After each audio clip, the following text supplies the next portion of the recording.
안녕하세요. 이정원의 자가면역TV 한의사 이정원 원장입니다. 자, 오늘은 우리 몸에서 굉장히 중요한 장기인데요. 간에 대해서 한번 이야기를 해보도록 하겠습니다. 저희 한의원에 오시는 환자분들과 이야기를 나누다 보면요. 건강검진을 받았는데 별 이유도 없이 간 수치가 높아져서 걱정하시는 분들이 종종 있습니다. 고혈압이나 당뇨 같은 경우에는 이 질병이 왜 생기고 어떻게 관리해야 하는 것인지에 대해서 많이 알려져 있고요. 비교적 이 발생 원리가 쉽기 때문에 환자분들이 잘 알고 계시는 경우가 많은데 간 관련 질환에 대해서는 잘 알지 못하시는 경우가 많은 것 같습니다. 자, 그러다 보니까 이제 간 수치가 정상 범위보다 조금만 높아지셔도 큰 병이 생기는 것이 아닌가 생각하시는 경우도 있고 관리가 꼭 필요한 상황임에도 불구하고 안일하게 생각하시는 경우도 있어서 제가 오늘은 간이 하는 일과 간 수치에 대해서 그리고 간 관리 방법에 대해서 알기 쉽게 설명을 드려보려고 합니다. 간이 하는 일은 크게 보면 세 가지에서 네 가지 정도로 나눌 수가 있습니다. 첫 번째로 간이 하는 일 중에서 가장 중요한 일은 우리 몸에서 거름막 역할을 하는 것인데요. 자, 우리가 음식을 먹으면 위장으로 들어가서 소화가 되고 흡수가 되죠. 자, 소화와 흡수 과정을 거친 영양분이 이제 혈액으로 들어가게 되는데요. 위장을 통해서 혈액으로 들어간 다양한 성분들은 혈관을 통해서 먼저 간으로 한번 이동해서 여기서 걸러지게 됩니다. 그래서 이 과정에서 필수적인 성분들은 우리 몸에 저장돼서 우리 몸의 필수 성분의 재료로 사용이 되고요. 필요하지 않은 것들은 이제 담관으로 운반하여서 소화기관으로 되돌려 보내거나 물에 녹기 쉽게 변형을 시켜서 신장에서 버리게 됩니다. 자, 이렇게만 설명을 드려도 간이 얼마나 우리 몸에서 중요한 역할을 하는지는 아시겠죠? 두 번째로 간이 하는 역할로는 바로 영양소의 대사와 해독 과정을 합니다. 자, 이 한 편의 영상에 담지 못할 정도로 간은 마치 하나의 공장처럼 다양한 과정을 통해서 탄수화물, 단백질, 지방을 대사시켜서 우리 몸에 필요한 성분들을 만들어내는데요. 또한 영양분을 저장하는 역할도 하는데 한 번씩은 들어보셨을 포도당을 글리코겐으로 저장하는 역할을 하면서 우리 몸에서 혈당을 조절하는 역할도 하게 됩니다. 자, 또한 간에 들어온 독성 물질들을 해독해서 분해하여 배출하는 기능도 간이 하고 있습니다. 세 번째로는 담즙을 만들어내는 기능이 있는데요. 이 담즙 한 번씩은 들어보셨죠? 담즙은 간에서 만들어져서 담낭에 저장되었다가 이제 소장으로 분비가 됩니다. 담즙에는 담즙산과 콜레스테롤, 인지질, 빌리루빈 등이 포함이 되어 있는데요. 이 담즙은 지방의 소화와 흡수를 도와주고요. 우리 몸에서 불필요한 너무 과도한 콜레스테롤을 배출하는 역할도 하고요. 중금속이나 각종 독성 물질들을 빌리루빈 이런 것들과 같이 해가지고 몸 밖으로 내보내게 됩니다. 자, 그래서 담즙이 잘 만들어지지 않거나 담즙이 배출이 잘 안 되면은 여러 가지 질환이 생기고 건강에 문제가 생길 수가 있게 됩니다. 자, 이외에도 간은 혈액을 저장하는 기능도 하고 비타민 대사에 관여를 한다거나 또 여러 가지 역할을 하고 있습니다. 그래서 간 건강은 반드시 챙겨야 한다고 말씀을 드릴 수가 있겠는데요. 그럼 다음으로 우리가 검사 수치에서 흔히 보게 되는 간 수치는 무엇일까요? 자, 간 기능 검사를 할 때 우리가 자주 볼 수 있는 간 수치로는 GOT와 GPT, LDH, 감마 GTP 등이 있습니다. 그 중에서 가장 많이 보게 되는 GOT와 GPT에 대해서 쉽게 설명을 좀 드려볼 텐데요. 자, 간세포 하나하나는 효소를 가지고 있습니다. 만약에 간세포가 손상이 되면 간세포가 죽으면서 이 효소가 혈액에 남게 됩니다. 그래서 만약 간세포가 여러 개 손상이 되고 문제가 생기게 되면 이 효소가 혈액에서 늘어나게 됩니다. 그래서 우리가 혈액 검사를 했을 때 이 효소가 늘어나게 되면 간세포가 많이 손상되었구나 라고 진단을 할 수가 있겠습니다.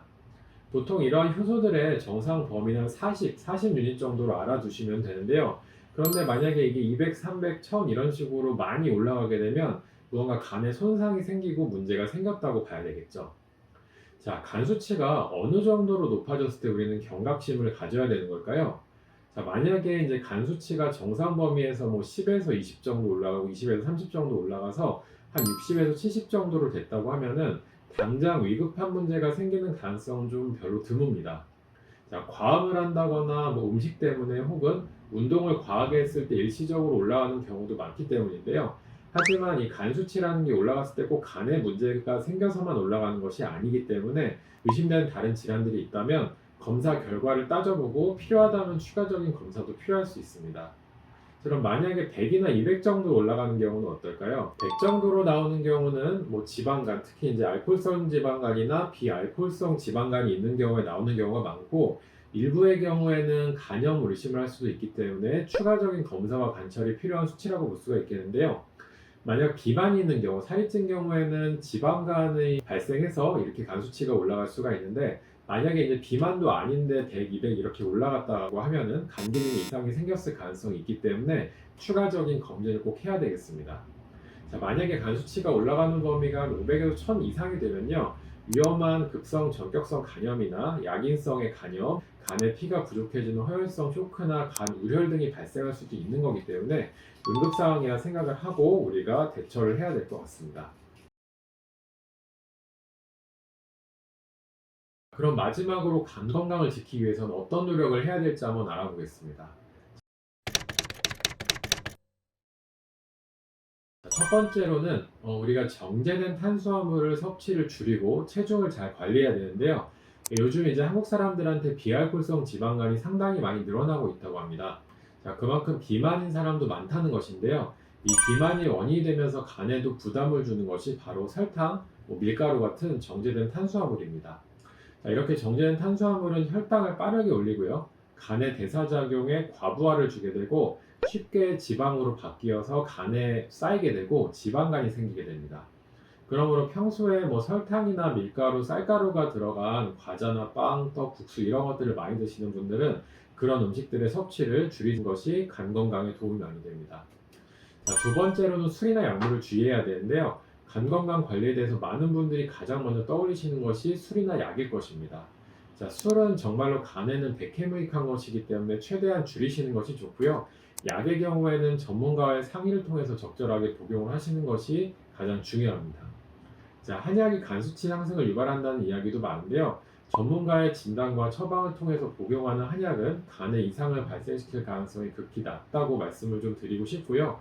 대부분의 경우 이제 민간에서 그냥 먹거나 제대로 된 진단과 처방이 이루어지지 않은 경우이기 때문에 이렇게 좀 알아두시면 좋을 것 같습니다.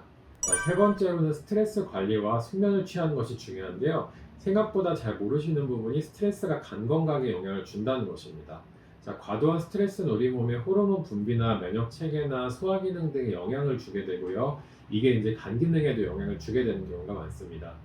그리고 스트레스는 이제 우리가 자는 수면과도 연관이 있는데요. 잠을 잘 때 우리 몸에서 분비되는 성장 호르몬, 멜라토닌 이런 호르몬들이 간세포를 재생을 하고 간 기능을 유지하는 데 많은 영향을 주기 때문에 만약에 잠을 제대로 못 주무시게 되시면 호르몬의 분비도 원활하지 않게 되고 간 기능이 떨어지게 되고요. 검사상에서 간 수치가 올라가는 경우도 종종 볼 수 있습니다. 자, 그래서 과도한 스트레스는 좀 피하시고 하루에 최소 7시간 이상의 숙면을 취하시는 것이 간 기능에 많은 도움이 됩니다.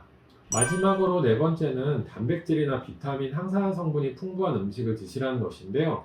이 간세포 재생에 꼭 필요한 것이 단백질입니다. 그래서 우리가 식물성 단백질 중에서는 뭐 콩이나 현미 같은 것들, 그리고 동물성 중에서는 뭐 기름기가 너무 많지 않은 육류나 해산물 이런 것들이 간 건강에 도움이 될 수가 있고요.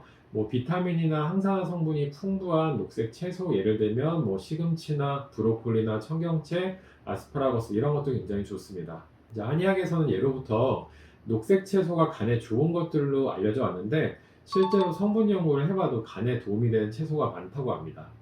자, 오늘은 이렇게 제가 간 건강과 간 기능, 그리고 간 수치, 간 건강 관리법에 대해서 알아보았습니다.